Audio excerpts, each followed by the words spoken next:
I have always been interested in how fiction can make the impossible feel real. Not just in the fiction itself, but how the real feel of those impossibilities happen behind the scenes. You're listening to Scoring Magic, a documentary about how we can make impossibilities sound real in audio fiction.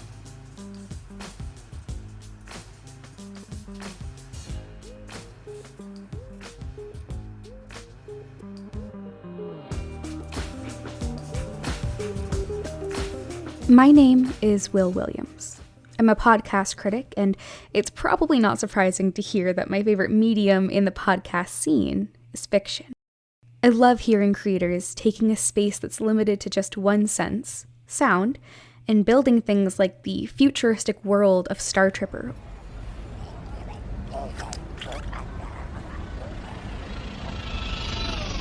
Come on. Or the visceral psychedelic events in What's the Frequency.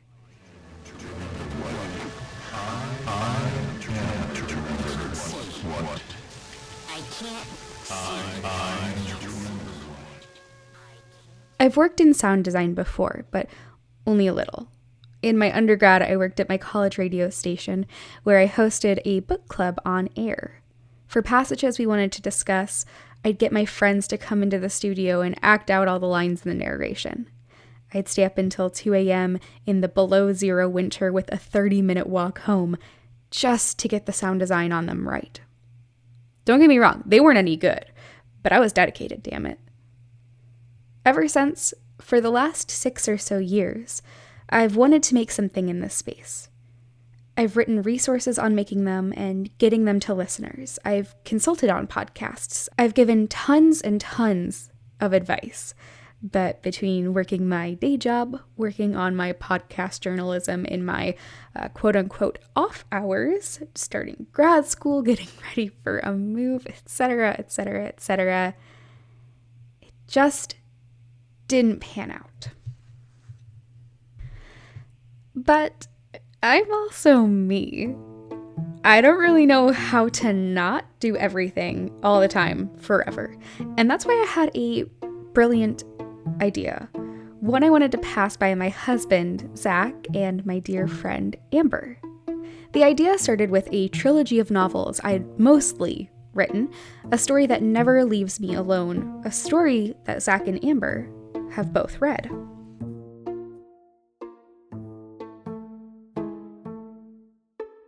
So, we're recording because I'm going to pitch to you. My soul is leaving my body as I'm saying this. Because I want to tell you an idea I have for a project.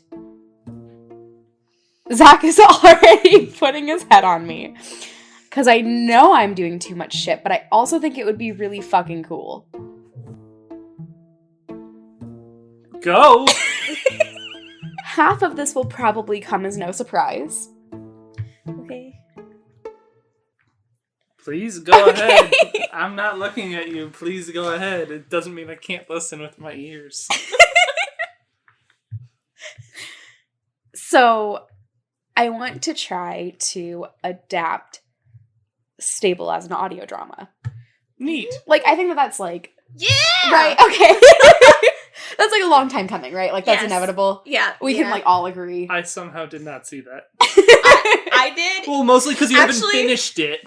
But that's okay, but that's The also first book. Go ahead. You have the first book. And, Yes. And that's important. Start. Right. And part of the reason why I'm doing it as an audio drama now instead of finishing the third book is because I don't want to be tied to that ending that I originally had planned when you adapt something and it can change so much in the iterations. And I would want to have feedback from the cast and get to know the cast and think about their ideas of the characters' progressions forward. So much can change in that I don't That's want to true. close the end. But don't you still want to have them completed, though? Or... I don't know. Okay. Yeah, we'll see. I don't know if it is gonna work in audio at all. I don't know how the fuck I'm gonna do it. At all. Especially. Hey, no spoilers, chump. You're just going to have to wait for the actual audio drama for that. But let's talk a little about the story itself. I'll go into as much detail as I can for right now. Stable is an urban fantasy trilogy with some magic, some political intrigue, and lots of hijinks. It's called Stable for a plot-relevant device of the same name, but that's all secrets for now.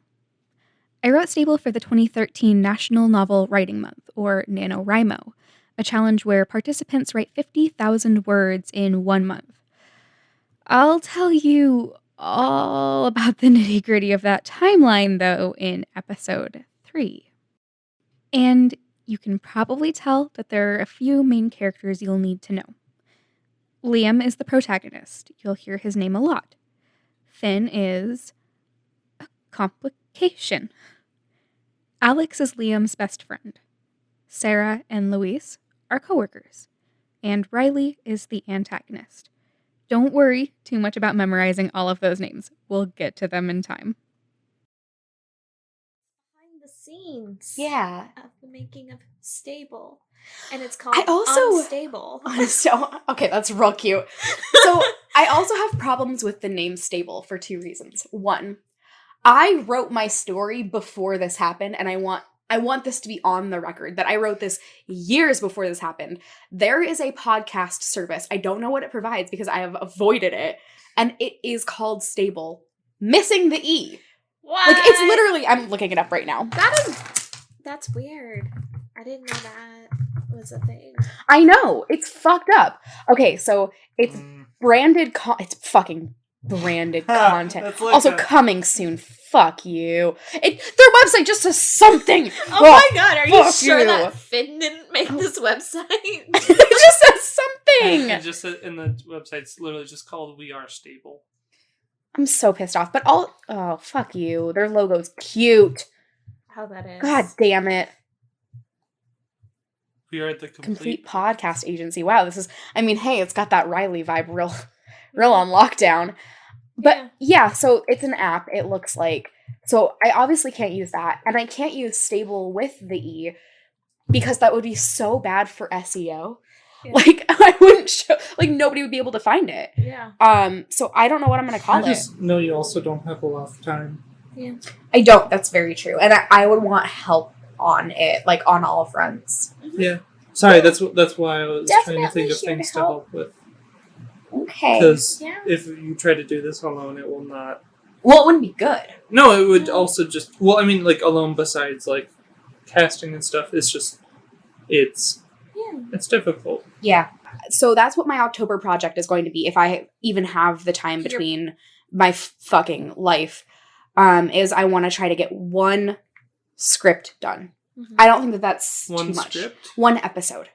Oh, okay. I think that that's doable in a month. I think that that's like, and I also realize that a lack of creative endeavors is slowly killing me. And by slowly, I mean quickly.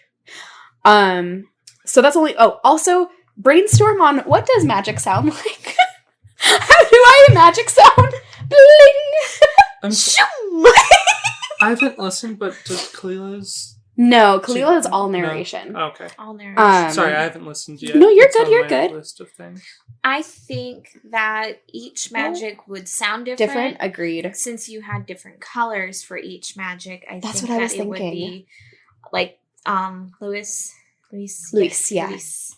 Yes, because he was more jovial Yeah. and like colorful person that wasn't scared of things. I think it's like almost like chimes Yeah. would be his. And like Liam's would have to be like electricity crackle. Yeah. And then Finn's maybe would be something a little whistly. Sorry, this is the sound of a garbage truck.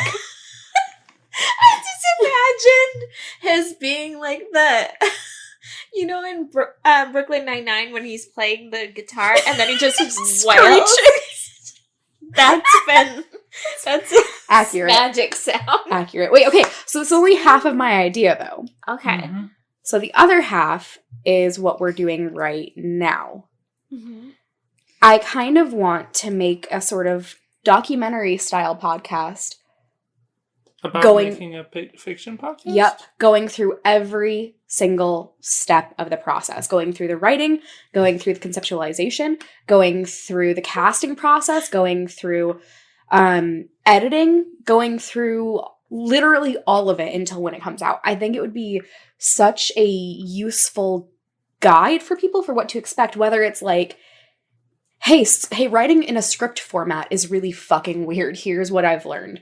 Or if it's like, hey, actually, I hate being creative and here's imposter syndrome and I'm upset.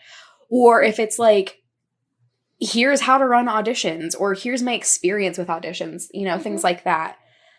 Which I know that these two projects are a lot, but I think it would be good. I think so. So I started writing. And in that month, October 2018, I did it. I got my script done. And then I started writing for a pretty big publication for podcasts. And then another. And then I was writing for one of them weekly. And I was also writing my standard reviews and doing a weekly newsletter and doing weekly roundups of everything that I listened to and grad classes and writing for the sites I'd already been writing for and producing another podcast and helping curate a conference. And then something else happened. I broke. I just kind of broke. I was feeling full-on burnout, and it was bad.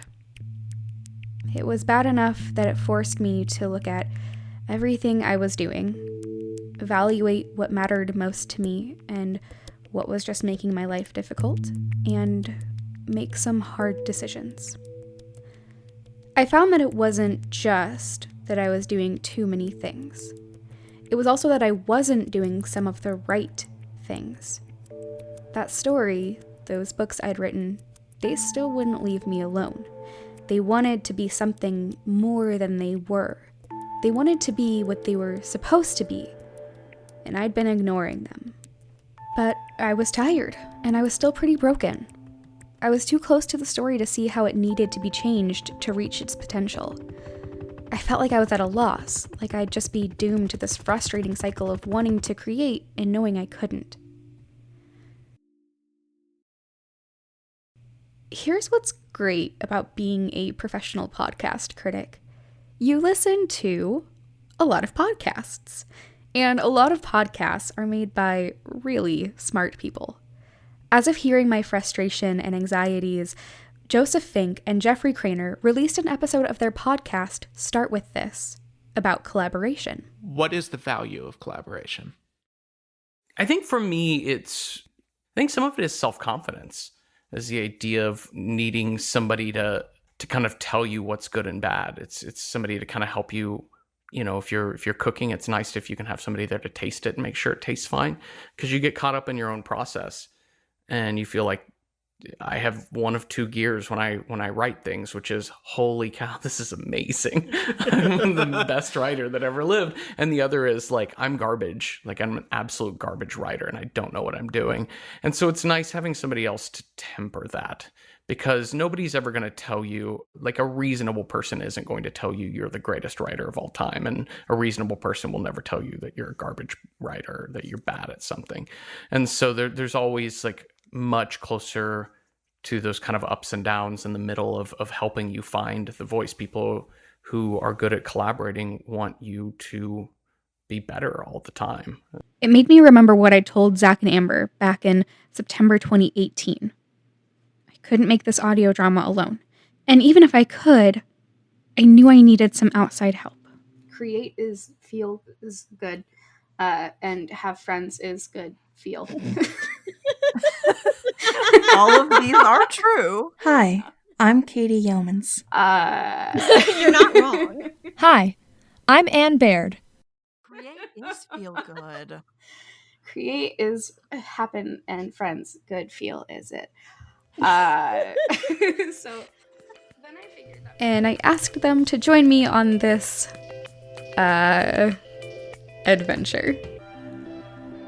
We decided to call this podcast, this documentary, Scoring Magic, an ode to us trying to find what magic sounds like, trying to find its score, but it's also an ode to how scoring dough helps the bread rise. Like how we want to help this podcast rise from the page, from the actors, from the collective efforts of everyone involved, to create the right shapes and evoke the right scenery when you listen. And also, like, score, like, hey, we're doing the dang thing, yeah. You can hear more about the importance of bringing on creative partners in the next episode of Scoring Magic. And you can hear the whole process of us working together on this unnamed audio drama, start to finish, every other week. We're going to share with you the highs and lows of creating. We're going to share our honest fears alongside our exciting successes. We're going to share tips, guides, resources, and tools that we use along the way. Join us every other week as we figure out what magic sounds like here on Scoring Magic. Scoring Magic is brought to you by Hug House Productions. The music in this episode was Gold Can Stay and The Gold Lining by Broke for Free. We also used Thinking Music and With a Creation by Kevin MacLeod. You can find all of those linked in our show notes. In our show notes, you can also find a link to our Patreon, a link to Start With This by Night Vale Presents, a link to What's the Frequency, and a link to Star Tripper by The Whisper Forge. Big thank you to all of those podcasts for letting us use excerpts in this.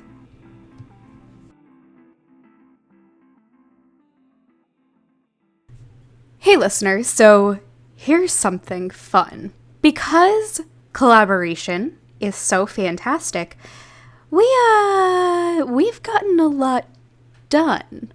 You'll hear more about that in the next episodes, but long story short, that unnamed audio drama, it's got a name. It's going to be called Valence. Think like a covalent bond. And on top of that, we're casting. Right now. We wanted to announce it along with the first episode of Scoring Magic. We thought it'd be really fun and exciting. So if you are interested in acting for us, these positions are going to be paid pending on success of crowdfunding and a few other variables. You can go to valencepod.com. That's VALENCEPOD. Yeah, that's spelling. .com for our casting announcement. It's going to be available through July 22nd, 2019. We hope to hear from you soon.